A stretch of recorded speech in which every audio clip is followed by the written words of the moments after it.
Welcome back to Major Impact. We are absolutely buzzing because we have a special guest in the house. She is a personal and business relationship coach, a bestseller, and the brilliant creator of and author of The Self Vows. And we want to recognize Domestic Violence Awareness Month. It is the perfect time to break down the importance of the vows we all need to have within ourselves.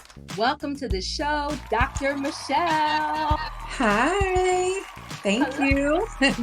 Welcome, welcome, welcome. We're so glad to have you, and I am excited to hop into this conversation. Great conversation. So, Dr. Michelle, I will kick it off with, let's kick it off with this amazing conversation about what's the scoop on this self vows. I want to know more. Why should we make it our daily jam?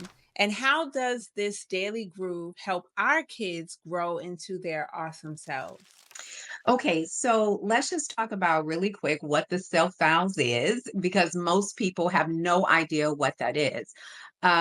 So I was in my office and years ago, and I was frustrated because I knew there was a common denominator why couples would come into my office, why individuals would come into my office. But mainly I was focused on the couples, like what was the common denominator past the finances, the sex, the communication. So after days, months, and then almost at a year, I did what I should have done in the beginning, which was to relax and just say, when it's going to come to me, it will come to me. So as soon as I did that, within 24 hours later, I sat up straight in my bed and I knew exactly what it was. It was that we are so prepared to take those traditional wedding vows to someone else, but we have not taken those traditional wedding vows to ourselves, or even make any vows to someone else and not have making those vows to ourselves. So I'll give you one example in sickness and in health. If I don't watch what I put in my body, what I'm eating, what I'm listening to, what I'm watching, just my physical, meaning moving and making sure that I'm stretching and having exercise and all those things, or even just following the doctor's order, how in the world can I then expect the other person to be accountable for me in sickness and in health and for them in sickness and in health? So if I'm not watching my sugar intake, guess what's going to happen? When I'm with that person and maybe they need to watch their sugar intake, I'm not going to be the accountability partner. I'm going to say, let's just have that donut, right?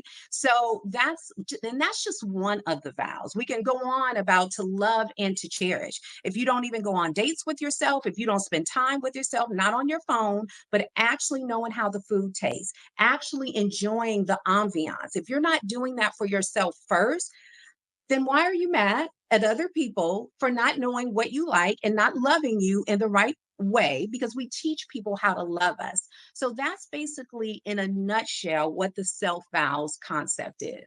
You are seriously talking directly to me. Like, are you talking directly to me today? I absolutely love it. So now we are talking. So you have the self vows littles and the self vows for teens, like two rock star versions of the same incredible concept. So can you break down how these are tailored for the different ages and how that magic sprinkles on our kids and teens?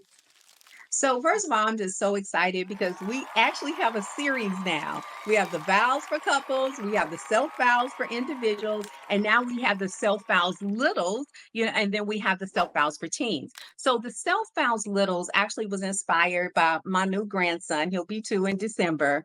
And for the moment that he came into this world, I was massaging his little feet. I wanted him to know what it feels like to not only have self care, but what self love is.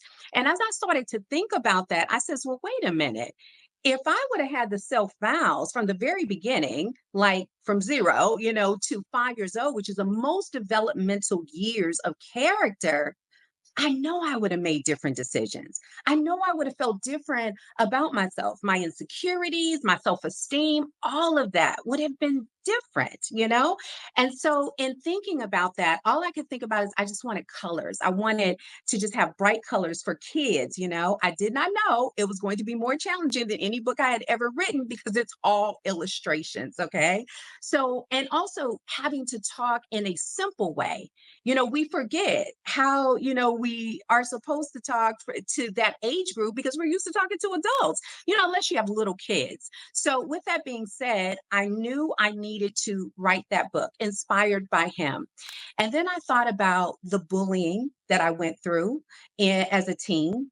Being really scared to go to school on a Monday. I was really skinny, had two long pigtails, and they would just give me the business every single Monday. I mean, that was where I really felt my first sense of stressed and like a teenager, right? Not wanting to go to school. So, really writing that book and thinking about my 13-year-old, 14-year-old, and 15-year-old self, and actually healing that part of me and writing a letter to myself full of compassion and wanting other teens to understand that you can navigate differently through that. So, and it's also a wonderful thing for parents because now that you have the book and you have the exercise in the book, it's up to you as a parent to nurture that.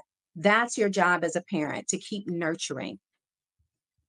I love that. Can you give us some more tips? Because I love a good breakdown, and I want to dive deeper into that because there's a secret sauce here of unlocking the true self in both littles and teens. And so I love the examples you gave, but if we could just go a little deeper into some cool tips that parents and educators can use to help kids discover their inner superstar, I really appreciate that. So the first thing that I would teach, it doesn't matter to littles or to teens, is a do-over.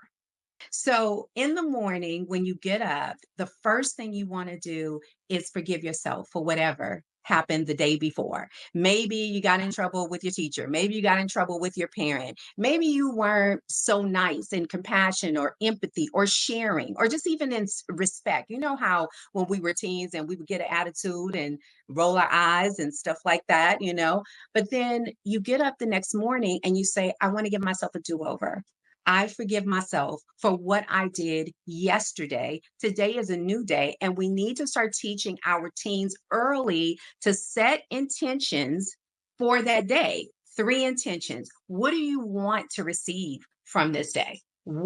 What needs to happen for you to be the best version of yourself? Laughing, having fun, you know, and just being very reflective. You can do that even for your littles. I do it for my grandson.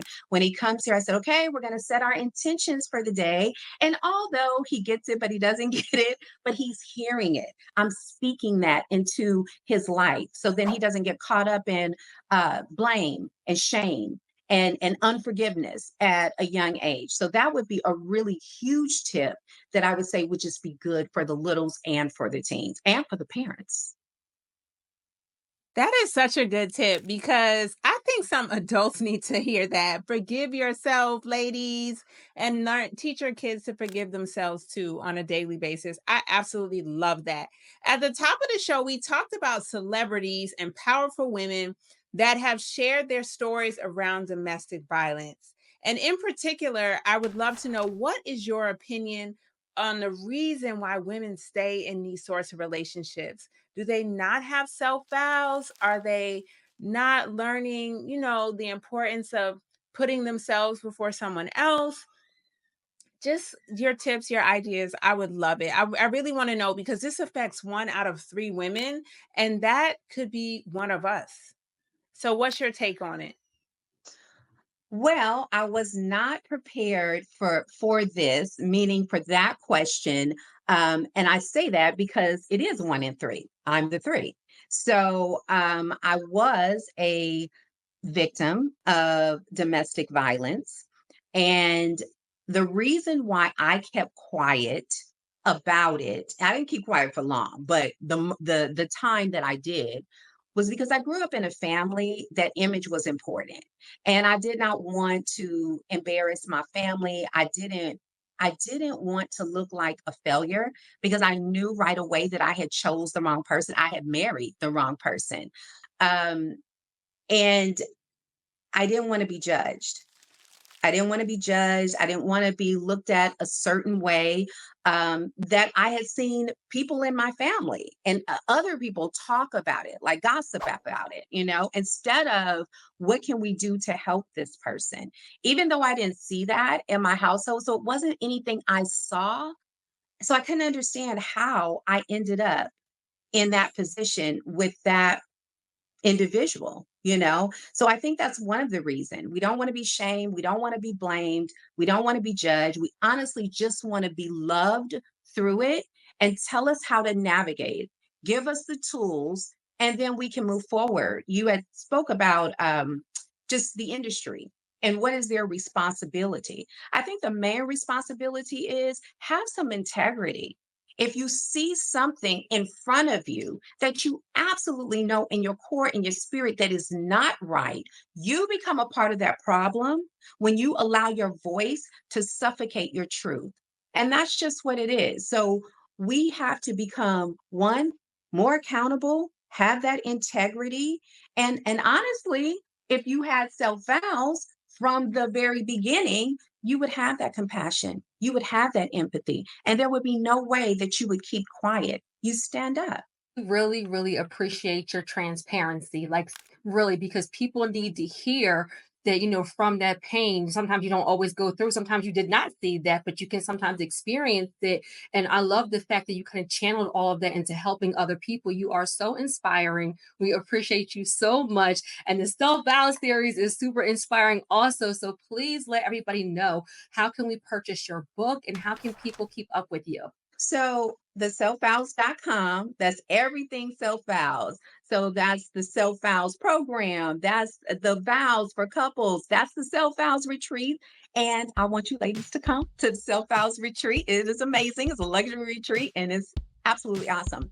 And the Self Vows Littles, the Self Vows for Teens. You can purchase the book there. If you want an autograph copy, you can also do that. And I'm so excited because 2025, we're really going to try to put together a retreat for mommies and littles. So We love it. We're going to get it and grow together. Thank you so much. We really just appreciate, your journey, you sharing. And I love the fact that you took something, you made it for couples, you made it for teens, for littles. Absolutely brilliant. So thank you so much for being here. And don't go anywhere. Connect Fam. We'll be right back.